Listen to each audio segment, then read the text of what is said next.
Now, I'll admit, this race might not have left us as excited as Papa Perez in the end, but the Mexican GP had tons of really interesting points to dissect.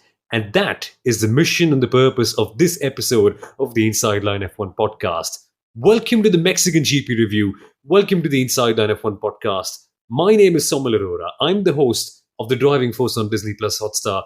And over the course of this episode, I'll be joined by Kunal Shah, the former marketing head of the Force India F1 team, who also works as an FIA-accredited Formula One journalist at the Viaplay network in Norway. And so this episode has a lot to talk about, all the racing action. And first off, I just want to start with Max Verstappen because he now literally has beaten Schumacher and Vettel all year round, of course, but now he's beaten the real legendary Schumacher and Sebastian Vettel as well by taking his 14th win of the year. Now, my question to you, Kunal, is that do you think Formula One is much like a Disney princess race, a movie sort of? Because we see 5 or 6 different things happening every single race, but the outcome always remains the same. Max Verstappen wins and we live happily ever after. It's just no difference.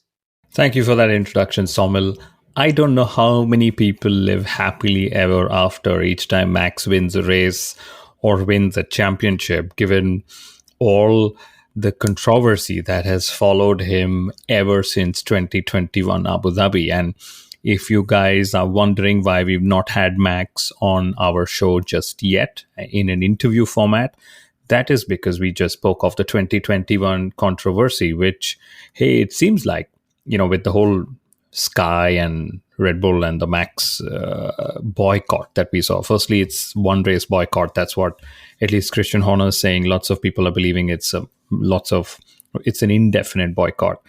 To my mind, just talking about the controversy, you can, if I was to just be neutral, and I'm sure our regular listeners know I'm neutral. The FIA are saying it was a human error, right? And the minute you say human error, whether you like it or not, you are putting a question mark on the championship. Am I saying go back and change it? Am I saying Max didn't deserve it or Lewis deserved more? No, I'm not saying any of that. I'm just literally repeating what the wording was. And this is where a lot of our Dutch listeners will fall in love with me again, right? Because I'm just trying to say it's a very tough situation to be in. And it's just unfortunate. We saw Japan, his win happened and then he didn't know he had won. In Singapore, of course, in Miami, in Austin, Red Bull got the Constructors' Championship, and then the whole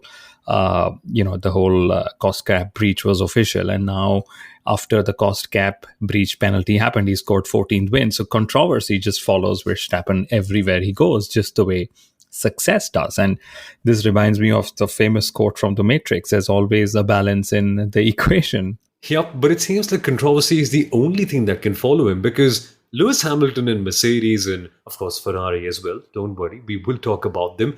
They just couldn't keep up, really. This whole weekend, there were so many random things that happened eventually, and Mercedes tried and tried very hard, and it just did not work out. And that is also one thing that we're going to discuss in depth over the course of this particular episode. But seriously, Kunal, how would you rate this race? Because in my mind, if you just change the name from the Mexican GP to the Azerbaijan Grand Prix and change the name from Ferrari to Mercedes, nobody would even bat an eye. It's literally the same thing. Verstappen dominates, and there's a couple of Mercedes, or in the past case, Ferrari cars closing behind the Ferraris, and now, the Mercedes, and now it is Ferrari, just trailing off in the background, not even taking part in the race. It's no normal days, right? I think it's just the same. It's just the characters that have been slightly interchanged, and that too, not the leading ones, only the supporting ones, because the lead actor just keeps on winning and winning and winning. Will it ever stop?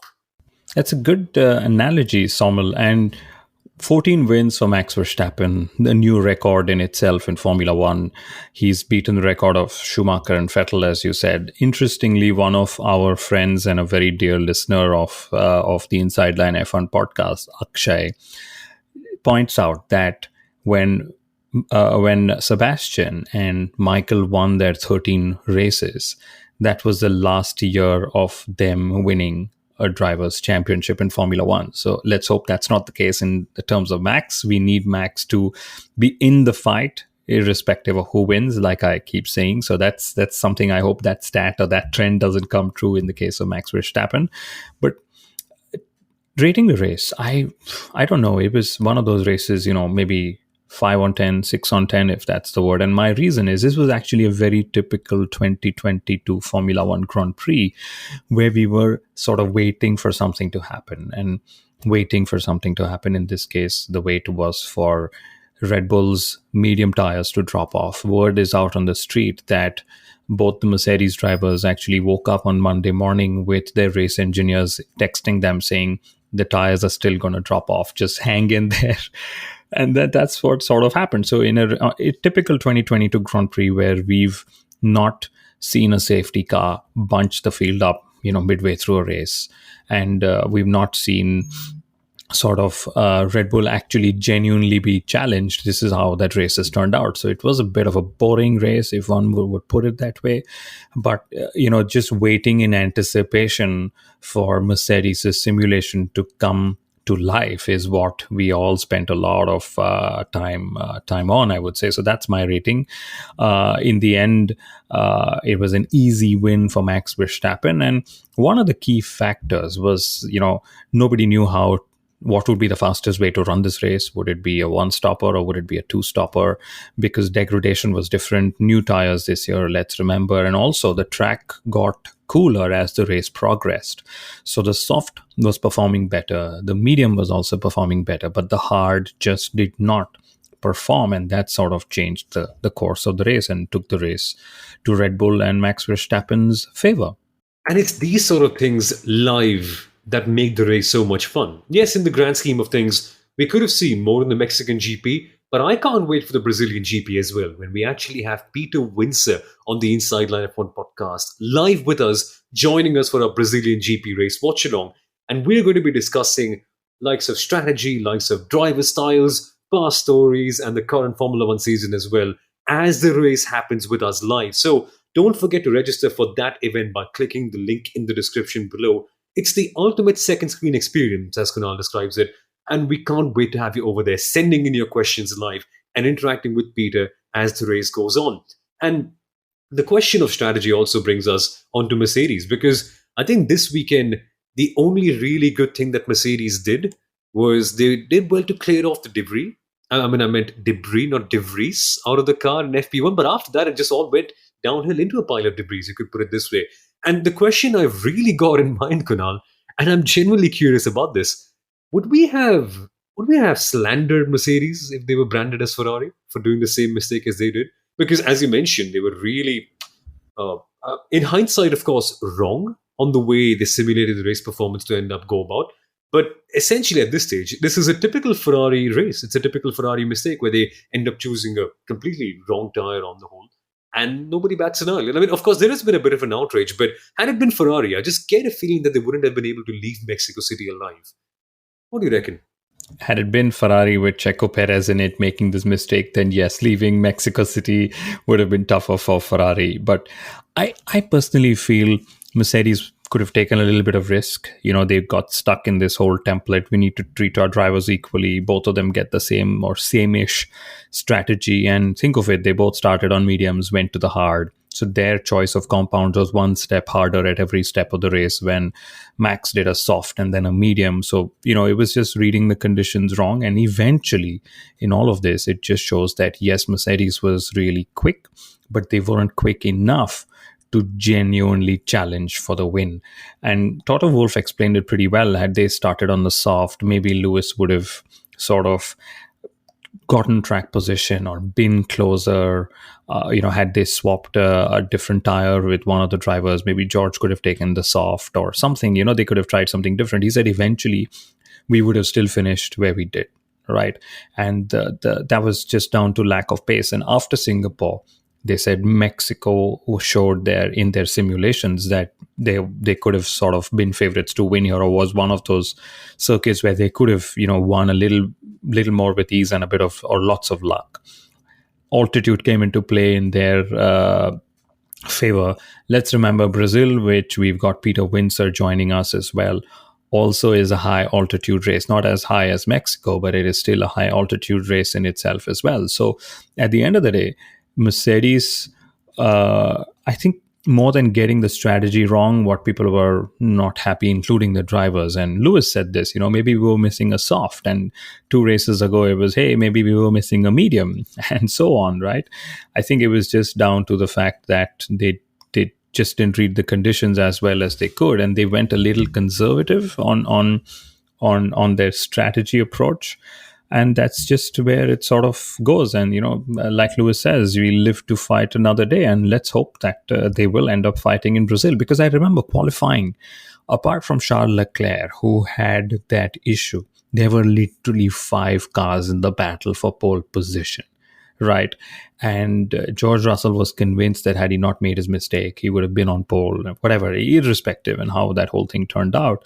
And then the difference between George and Lewis, both of them, especially Lewis being such a massive superstar when it comes to Saturday qualifying, was so little. I think it was 0.005 or something, if I remember correctly. So all in all, a very, very strong Mercedes performance. And their performance, I think, was also amplified by the fact that it was definitely the worst performance for Ferrari at a Grand Prix weekend in 2022. Oh, don't worry, we will get to Ferrari in a second. But I just want to talk about Mercedes a little bit more. I think they were slightly conflicted with the medium compound at the start. I mean, it's like they were always confused. Well, is it going to be a one-stopper or a two-stopper at the very end? And they kind of, as you rightly mentioned, Kunal, they rightly went conservative at the very end. But I'm not sure if it was, in hindsight, of course, the best move possible, because Verstappen was able to keep a hold of those medium compound tires for a very, very long time. Sebastian Vettel was able to do 40 laps with the soft compound tires at the end as well. So perhaps there's enough evidence to suggest that, yes, at the very end, those mediums maybe could have held up, and Mercedes, yeah, it would have been a long shot, but perhaps tried off with the soft compound tires. And so maybe a little bit more aggression would have paid off in their regard. But it's hard to tell in the moment because it's so dynamic, so tricky to do. But I'm just very encouraged to see this closeness from Mercedes in qualifying as well, because we saw so many drivers barely split by anything in the second qualifying session as well. So that's kind of a good sign that Mercedes is getting there. But again, not sure if this is going to be sustained in the long run or not. But now we come to Ferrari. Well, were Ferrari a part of this race, Kunal? Did you see them? I actually didn't see them at all. I didn't even know if they turned up in Mexico City at all. Did you see any red car flashing by, barring the Alfa Romeos? The only time I saw a red car flashing by, actually, that's a very good question, was when they were sliding around. Or, I think Charles had a very, a snap of oversteer middle of the 7, 8, 9 sequences or something. So it was only when they were sliding around, snapping, or maybe a couple of overtakes here and there, disastrous.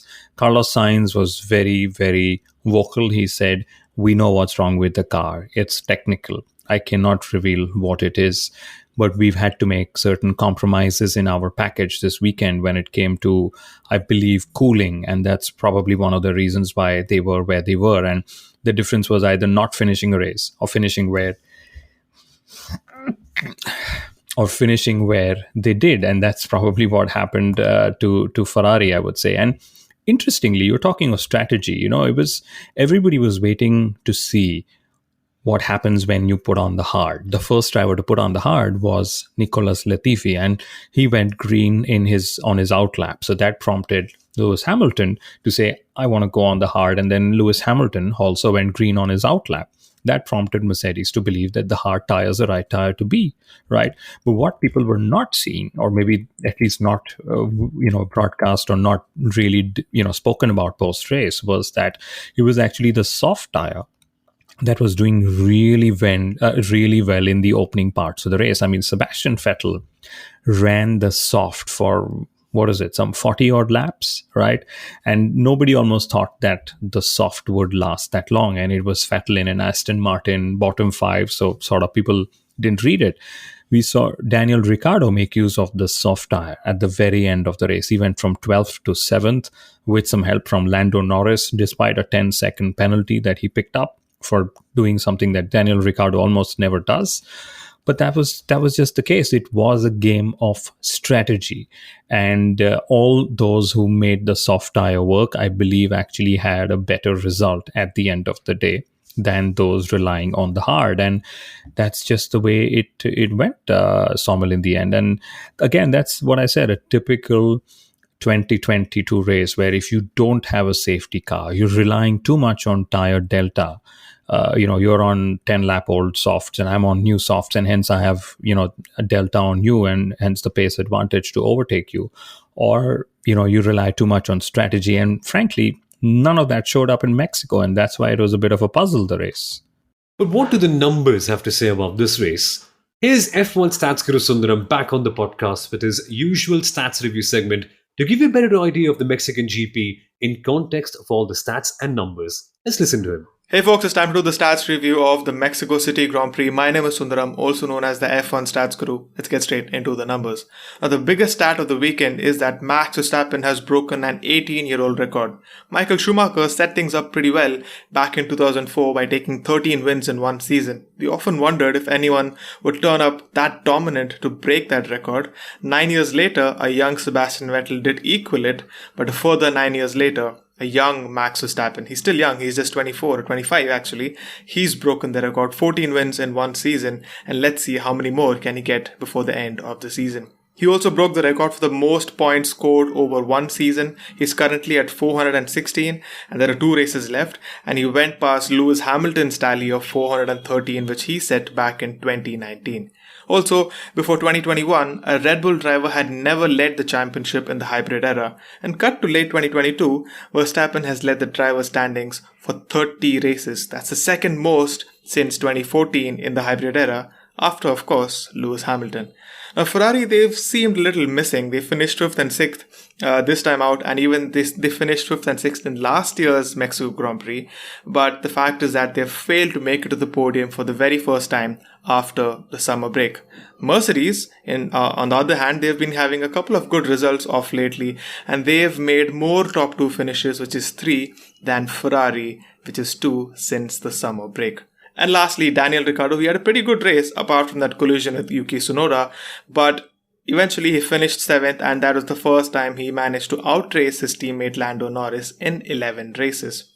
Well, that was a stats review. I hope you guys enjoyed it. For more such stats, follow me on Instagram and Twitter under the name F1 Stats Guru.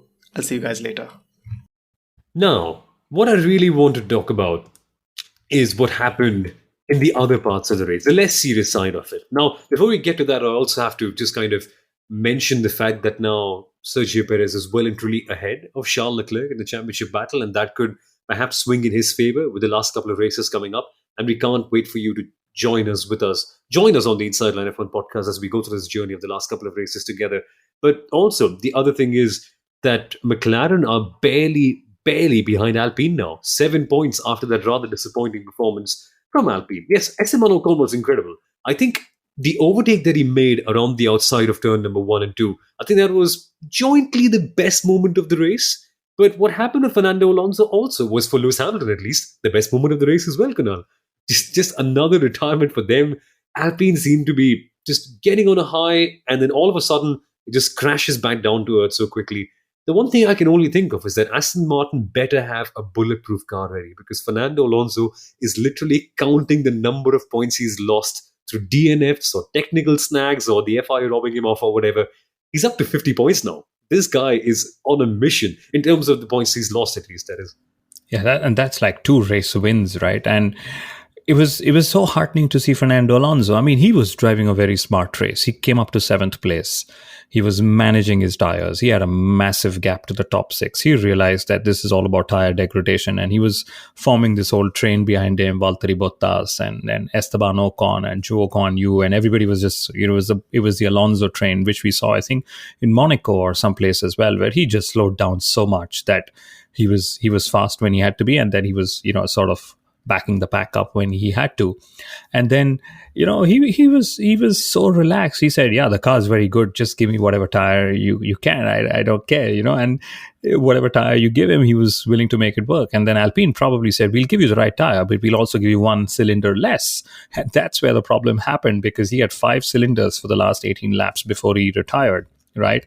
And that sort of just did him in. And because I remember suddenly on the timing sheets, Bottas and Ocon overtook Alonso. And I said, that's impossible. I mean, when last did we see Fernando Alonso suddenly lose 2 positions in a span of a few corners? And then it seems that one of the cylinders, when it went off, he went off at turn 13, and that's how those two sort of crept back in. We missed this in the official broadcast, if I remember correctly. I don't remember seeing a replay, but that's what happened to Fernando Alonso. But it's just Fernando Alonso things. I don't think we should be sort of surprised, because that's just how it goes. And, Alpine just being 7 points ahead is a lot down to reliability. Eventually, they have the fastest car. They just don't have the reliability that they sort of need. In the case of McLaren, they were buoyed by Daniel Ricciardo's charge. He made the mediums work for 46 laps, and then he said, guys, just give me the soft. I'll make it work. He made all the overtakes, and then he pulled, a 12-second gap on Esteban Ocon. So all in all, there are still lots of narratives and lots of stories to track all the way till Abu Dhabi. Even though Max has won the drivers, Red Bull has now been penalized for what they did last year and have won the constructors this year. And Max has sort of won 14 races as well. Helmut Marko, Christian Horner, both of them saying, yes, we're going for the 16 race wins. And then Horner actually turned around and said something very interesting. He said, never before in history have Red Bull scored a 1-2 in the Drivers' Championship. And we want to try and get Checo Perez to finish second in the Drivers' Championship. So, they're setting their sights high. They know they've got a competitive advantage. So, hey, why not use it to maximize all the results and records in the season? Should have just let him open his DRS swing. I know it's not their fault. Low-key it is. But just somehow, if that DRS swing had worked in qualifying, if Max had given him the toe, I just wanted to see the sight of Sergio Perez winning in Mexico and Papa Perez going completely wild and bonkers. But he still did, actually. I just wonder, how is that man genuinely so happy? It's just contagious happiness whenever you see him celebrating or dancing near the podium or just happy with Sergio Perez. You feel that much happier as well. I think we should have him in every single race event as well. He just adds so much of what's that word I'm looking for? Wholesomeness, if you could put it that way. And for Daniel Ricciardo, I was also surprised to see him kind of crash out and recover so quickly. I mean, with Esteban Ocon, I'm sorry, Yuki Tsunoda. It's like, I think Taco Bell should make him their brand ambassador, right? Like the one weekend Ricardo has Mexican food, he goes wild, hits a person, but still ends up putting a 10-second gap over his main rival. Something of that sort. But to close off this episode, Kunal, what I really want to know is your moment of the race. Was it the mariachi F1 theme at the start that really got it for you? Or was it more at the end that really clinched it for you? Oh, you nailed it. It absolutely was the Mexican themed. And imagine all of this that we're seeing. We are seeing it because of one driver, and that is Checo Perez, and the national hero that he is. I mean, we celebrate Max Verstappen for all the Dutch army, and we celebrate Lewis Hamilton for all the British fans that he sort of brings out. Checo Perez is not far behind when it comes to being as big as a celebrity. Just that he's in a non-English speaking market far away in Mexico and all of that. But I think it was an incredible race. Very fantastic of Formula One to customize and localize their themes as well. I would say the Day of the Dead celebration, so many fans, out with banners for Checo Perez. And to top it all, we had one more race where Lewis and Fernando had a run-in on social media where Fernando made some statements and he backtracked saying, the chasing of headlines and clicks. And then Lewis just put a thumbs up and let it go. And I don't know if this banter will ever end. I don't think this banter should ever end. And it's just Lewis and Fernando things, I would say. And long may they continue. But wow, what a weekend on the whole, in terms of all the off-track stuff as well. And you might be wondering at this stage, well, what's our thoughts and our opinions on the budget cap? But I think it deserves a more detailed platform than a race review, because we're specifically trying to talk about the race over here. But yeah, I think that is also a major topic that we should talk about at some point now. We should. And one thing about Checo Perez, very crucially, one thing. When Lewis Hamilton was being booed, he actually stood up and he was pointing and he was waving to the crowd to tell them not to boo. And I think that in itself is fantastic. I have no idea why sports people get booed. They're doing what they love to do. They're bringing us so much entertainment and so much excitement day in and day out, like 22, 24 races. you don't like somebody, just look the other way, find 19 other drivers to sort of, like or dislike. But I don't think booing is the right attitude, but that's just me being preachy at the very end of this episode. Yeah, unless we're talking about Kurt Zuma, who got booed by all the Manchester United fans this weekend because he kicked his cat and released a video on private social media. So I think that does deserve a boo. But otherwise, spread the positivity. Be like Papa Perez and be like Red Bull Racing, where they've just had a great time. But folks, don't boycott this podcast. Don't be like Max Verstappen in that regard. Leave us a good rating if you like this episode. And don't forget to subscribe to the Inside Line of One podcast as well. As I told you previously as well, don't forget to join us for the Brazilian GP watch along with Peter Windsor by clicking on the link in the description. And we shall see you back once more for the Brazilian GP preview rather soon. So enjoy the time till then, folks. Have a good weekend and bye-bye. Have a good time.